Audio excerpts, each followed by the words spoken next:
China's claims to rights in the South China Sea have been dashed after the Permanent Court of Arbitration in The Hague ruled it has no historic title over the waters.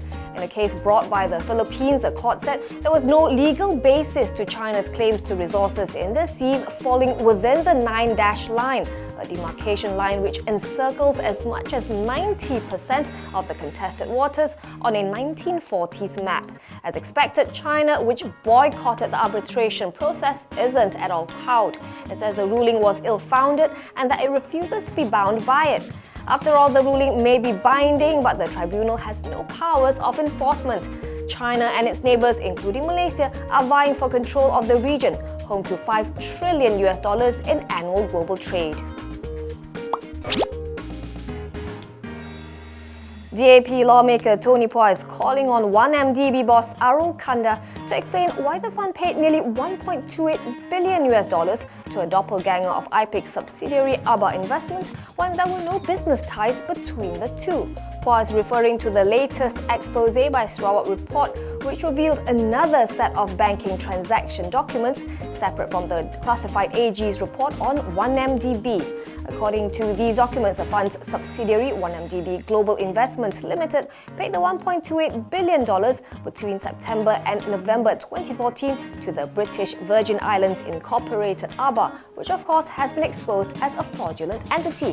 Now the bigger question mark, says Phua, is why did 1MDB GIL make the payment in the first place? The firm had in March 2013 borrowed $3 billion to form a JV company with the real ABA Investment to develop the Tun Razak Exchange in Kuala Lumpur. That JV did not materialize. So if it was as good as dead, Phua asks, why did 1MDB GIL make the payment the following year? He's now calling on local and international authorities to probe all parties involved in the transactions. Driving into Singapore is probably going to get even more expensive thanks to an ongoing tit-for-tat causeway fee war. In case you haven't heard, starting this Saturday, Malaysia is going to charge 20 ringgit for every foreign vehicle entering Johor from Singapore. And now, according to Channel News Asia, Singapore is saying it will match any increase, although we'll know for sure whether and how it intends to respond only after Malaysia has implemented the charge and more details become available.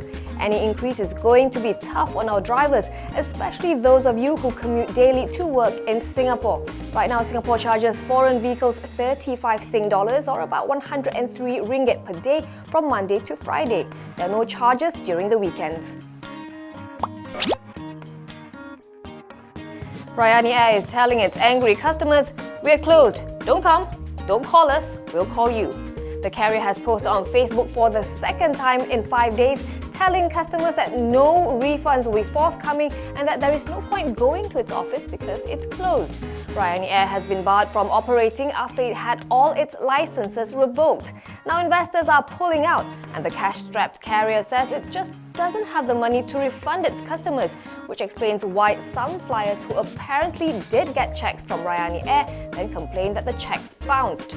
The carrier says it's trying to get the authorities to give it a second chance. Earlier, Rayani Air had said that the yanking of the licenses was premature and that it was on the cusp of getting new investors.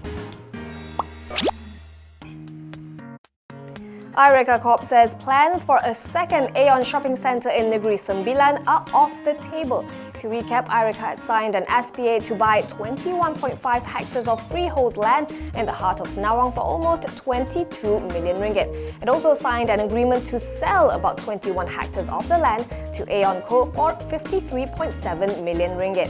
The plan was for Ireka to build this shopping centre for some 203 million ringgit, but the company says conditions under the deals could not be fulfilled, so it's a no-go. Currently, the only Aeon shopping centre in Negeri Sembilan is in Seremban too.